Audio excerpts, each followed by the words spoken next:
Hello, family. Shalom. Welcome. Come on in. Come on in. Some of you know that I've been working on a new book, um, a sequel to The Line of Shem and the Seed of Judah.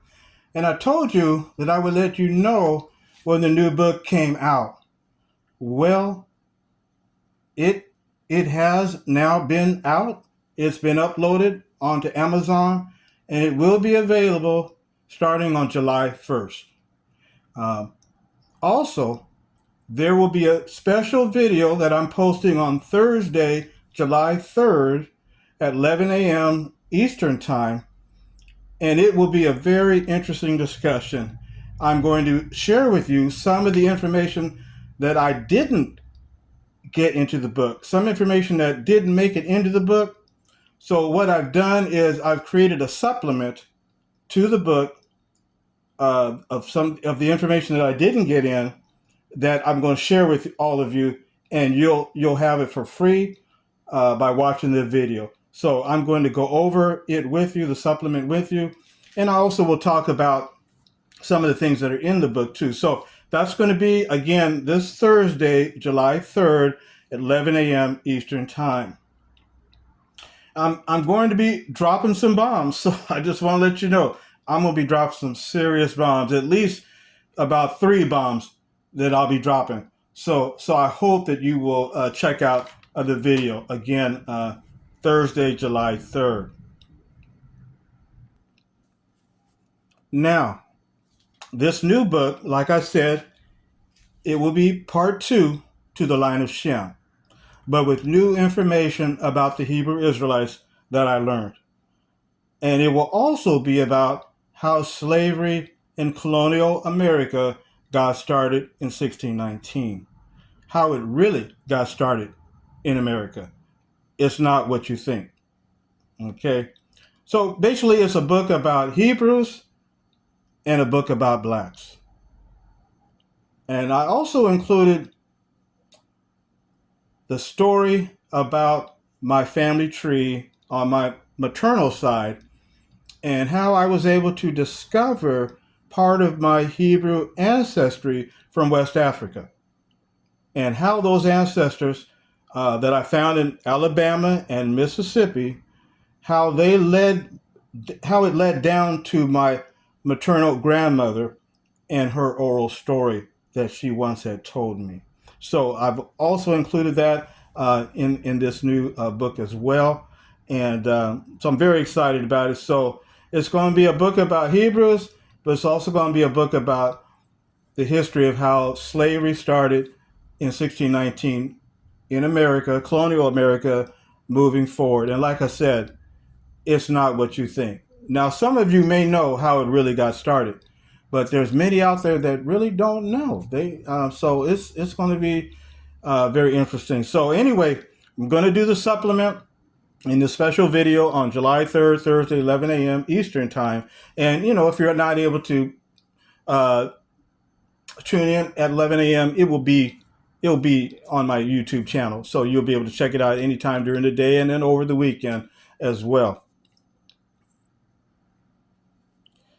Yeah, I tell you, in this special video that I'm going to be doing this Thursday, I'll be dropping some bombs. I'm telling you, it really opened my eyes. Let me just say that. Totally opened my eyes. Now, some of you all may know all this already, what I'm going to share with you in this special video, but man, it was totally new to me, or at least looking at it from a different standpoint. Everything just opened up. My eyes just opened. I've been looking at this stuff for years, but my eyes just opened at a different angle that I had never seen before. So totally tell you, brothers and sisters, I definitely want to share this with you. This is some of the information that didn't get into the book, but it, as if you pick up a copy and read through it, you'll see what I'm talking about.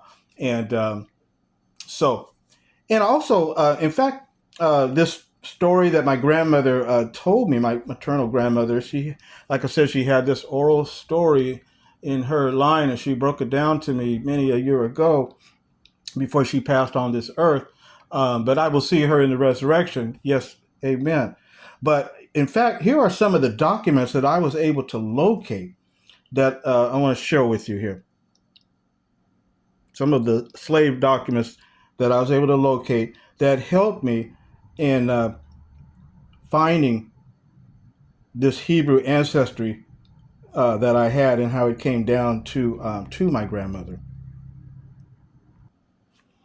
Okay, now here's some of the documents that I was able to find. Now these are plantation records that date back to 1836, 1837, that were in Alabama, and then I also have some from Mississippi as well in 1850.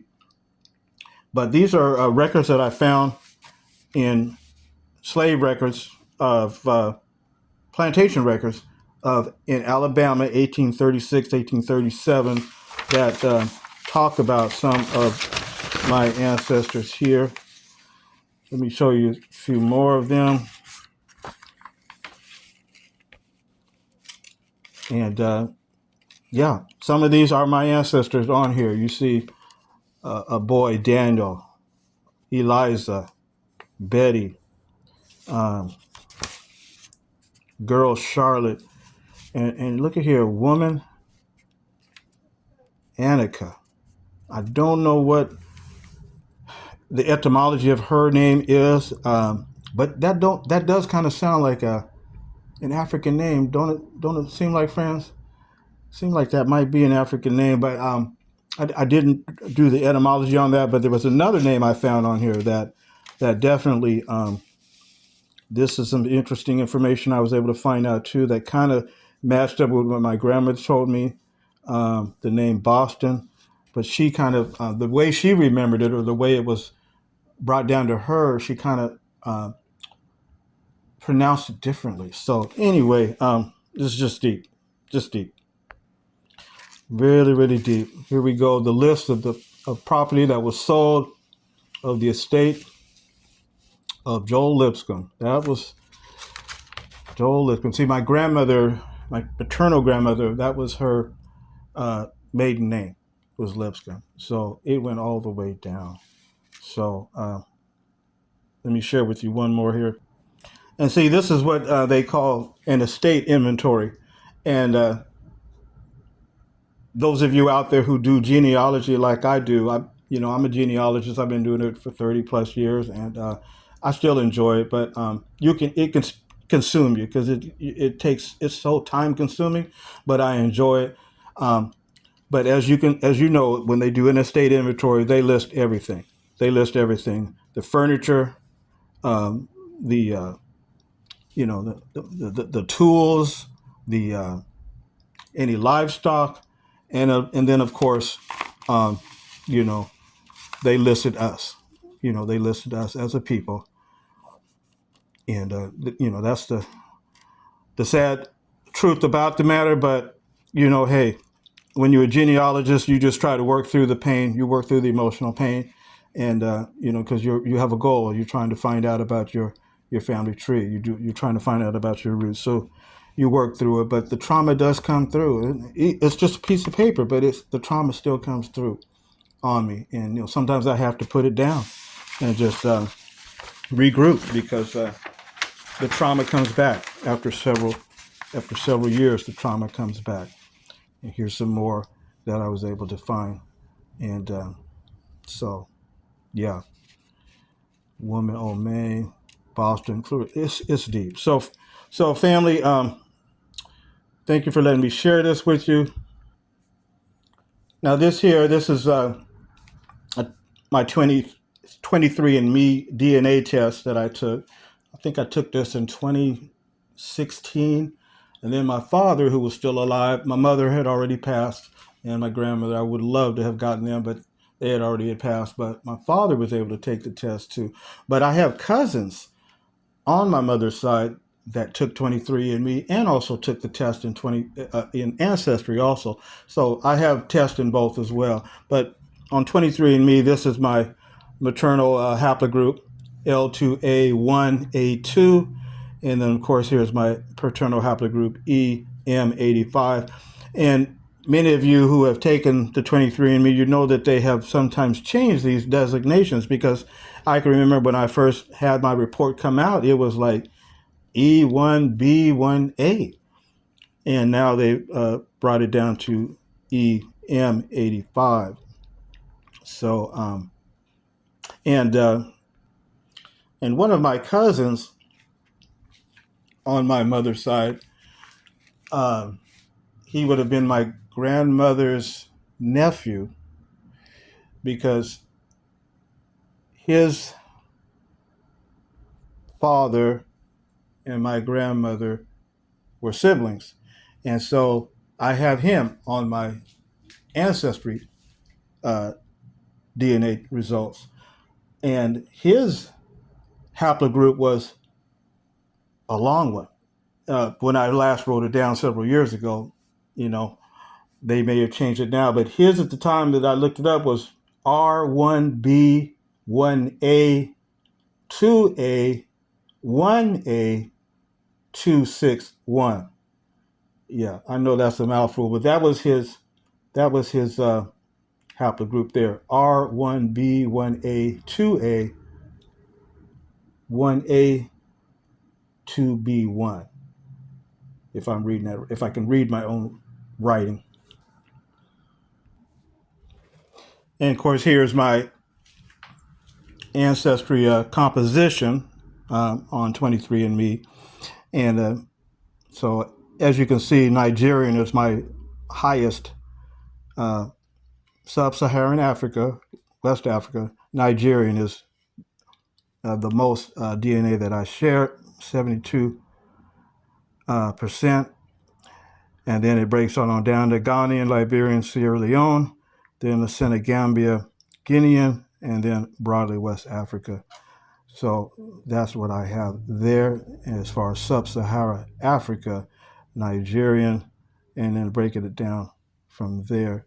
And then, of course, I have a little bit of everything. In here, I got a little bit of European, so a little British, a little Irish, French, German, a little bit here, there. Got a little bit of East Asian and indigenous American as well, about 0.9% of indigenous American. I've been trying to find that out, but just didn't really spend as much time. I would like to know. It would be interesting. And then a little Chinese, Southeast Asian there. And I believe that was, the Indonesian, Thai, Khmer, and Myanmar, 0.3%. And of course, we know Khmer, that's a Cambodian there. So anyway, that's what I have it. But the book is going to be basically dealing with the Sub-Saharan Africa connection there.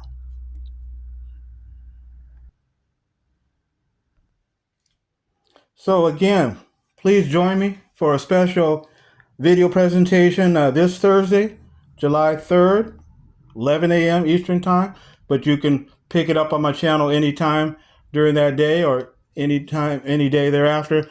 We're going to be talking about the new book coming out here, 1619, The Times of the Gentiles and the Seed of Judah, special edition from the line of Shem and Hebrew West Africa until Messiah. And again, this will be available on Amazon on July 1st in just a few days. So thank you, family, for letting me share this with you. I hope to see you on Thursday for the special presentation. And be with me as I drop some of these bombs. I'm telling you, you don't want to miss it. So anyway, family, I hope everybody's having a blessed day today and a wonderful weekend. So in these times that we're living, and like I always say, please stay awake to the prophecies that are happening. We are in the last days, deep in the last days. In fact, we're in the last hours of the last days. So family, stay safe and continue to diligently study your scriptures. And until next time, y'all be safe.